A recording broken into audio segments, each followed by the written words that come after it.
Welcome to அர்ஜய் home maker. இன்றைக்கி நம்ம சேனலில் வெறும் 2 முட்டையை வச்சு ஒரு சூப்பர் சாஃப்ட் ஃப்ளஃபி ஆம்லெட் எப்படி வீட்டிலையே ஈஸியாக செய்யலான்னு பார்க்கலாம். இப்படி செஞ்சு கொடுத்தா முட்டையே சாப்பிட மாட்டேன்னு அடம் பிடிக்கிற குழந்தை கூட விரும்பி சாப்பிடுவாங்க. அவ்வளோ சாஃப்டாக டேஸ்டியாக இருக்கும். என் பொண்ணுக்கு தான் நான் செஞ்சு கொடுத்தேன். ஆனால் என் பையன் அவகிட்டேருந்து பிளேட்டை வாங்கி சாப்பிட கேட்டான். இப்போ ஃப்ளஃபி ஆம்லெட் செய்கிறதுக்கு நான் ரூம் டெம்பரேச்சரில் இருக்கிற 2 எக் எடுத்திருக்கேன். 2 பவுலும் எடுத்திருக்கேன். எக் ஒயிட் தனியாக, எக் எல்லோ தனியாக எடுத்துக்கிட்டேன். ஒயிட்டில் ஒரு துளி எல்லோ கூட மிக்ஸ் ஆகிடாமல் எடுத்துக்கோங்க. எக் எல்லோவில் கொஞ்சம் ஒயிட் இருந்தால் கூட ப்ராப்ளம் இல்லை. 2 பவுல்லையும் எக்கு கூட 2 பிஞ்ச் சால்ட் மட்டும் தனித்தனியாக சேர்த்துக்கிட்டேன். ஒயிட்டை பீட் பண்ண அப்புறம் சால்ட்டு சேர்க்க முடியாது, சால்ட்டு சேர்த்துட்டு கலக்கலாம் முடியாது. ஸோ முதல்லையே நான் உப்பு சேர்த்துக்கிட்டேன். எக் எல்லோவில் கூட பீட் பண்ண அப்புறம் கூட சால்ட்டு சேர்த்துக்கலாம். ஸோ மறக்காமல் பீட் பண்ணுறதுக்கு முன்னாடி எக் ஒயிட்டில் மட்டும் தேவையான அளவு சால்ட் ஆட் பண்ணிவிடுங்க.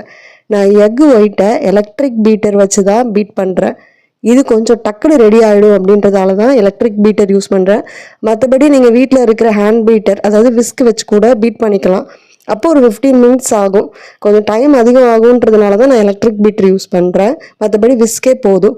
இதுனா ஒரு 3 to 4 மினிட்ஸ்லேயே ரெடி ஆகிடும். விஸ்க் வச்சு அடித்தா வீட்டில் யாராவது ஹெல்ப்புக்கு கூப்பிட்டுட்டு மாற்றி கொஞ்சம் பீட் பண்ணிக்கிட்டா ஈஸியாக முடிஞ்சிடும் வேலை. நல்லா இந்த மாதிரி க்ரீமி ஒயிட்டாக பீட் பண்ண அப்புறம் பீட்டர் எடுக்கிறப்போ இப்படி ஸ்டிஃப் பீக்காக இருக்கணும். சரியாமல் இப்படி பீட்டரை எடுத்தப்போ இருக்கிற அதே ஷேப்லேயே எக் ஒயிட் இருக்கணும். இந்த அளவுக்கு பீட் பண்ணிக்கிட்டா போதும். எக் எல்லோவை லைட்டாக இந்த மாதிரி உப்பு மிக்ஸ் ஆகிற வரைக்கும் மட்டும் பீட் பண்ணிக்கிட்டா போதும்.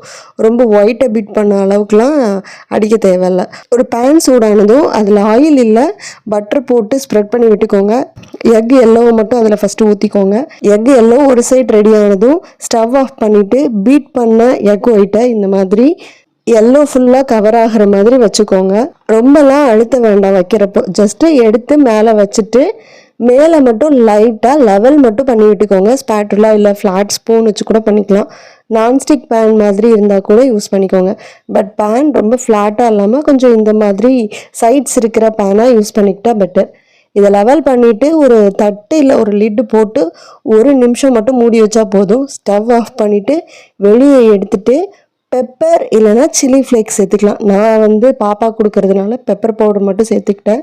2 கட் பண்ணி காட்டுற பாருங்கள். சென்டரில் எவ்வளோ ஏரியா ஃப்ளஃபியாக கேக் மாதிரி சாஃப்டாக பஞ்சு மாதிரி இருக்குதுன்னு ரொம்ப எம்மியாக இருக்கும். குழந்தைங்களுக்கு இது ரொம்ப பிடிக்கும். என் பொண்ணு எக் எல்லோ அவ்வளோவா சாப்பிட மாட்டா. பட் இப்படி பண்ணி கொடுத்தா எக் எல்லோவோட சேர்த்து விரும்பி சாப்பிடுவா. டச் பண்ணி காட்டுற பாருங்க எவ்வளோ சாஃப்டாக இருக்குன்னு. ஸ்பூன் வச்சு கூட சாப்பிட்லாம். ஐஸ்கிரீம் மாதிரி வாயில் மெல்ட் ஆகி நாக்கை தாண்டி தொண்டைக்கு வலிக்கிட்டு போயிடும். அவ்வளோ சாஃப்டாக இருக்கும். இந்த வீடியோ உங்களுக்கு பிடிச்சிருந்தா ஒரு சின்ன லைக் கொடுத்து உங்கள் யூடியூப் லைப்ரரியில் ஆட் பண்ணிக்கோங்க. அப்போ இந்த வீடியோ மறுபடியும் நீங்கள் எப்போ பார்க்கனாலும் உங்கள் யூடியூப் லைப்ரரியில் போயிட்டு லைக்டு வீடியோஸில் போய் ஈஸியாக பார்த்துக்கலாம். இந்த மாதிரி இன்னும் நிறைய கிட்ஸ் ரெசிபீஸ்க்காக அர்ஜய் ஹோம் மேக்கர் சேனலுக்கு சப்ஸ்கிரைப் பண்ணிக்கோங்க. கூடவே பக்கத்தில் இருக்கிற பெல் ஐக்கானையும் கிளிக் பண்ணிக்கோங்க. அப்போ தான் நான் அடுத்தடுத்து போஸ்ட் பண்ணுற வீடியோஸ் உங்களுக்கு உடனுக்குடனே வந்து சேரும். மறுபடியும் இன்னொரு வீடியோவில் பார்க்கலாம். தேங்க்யூ.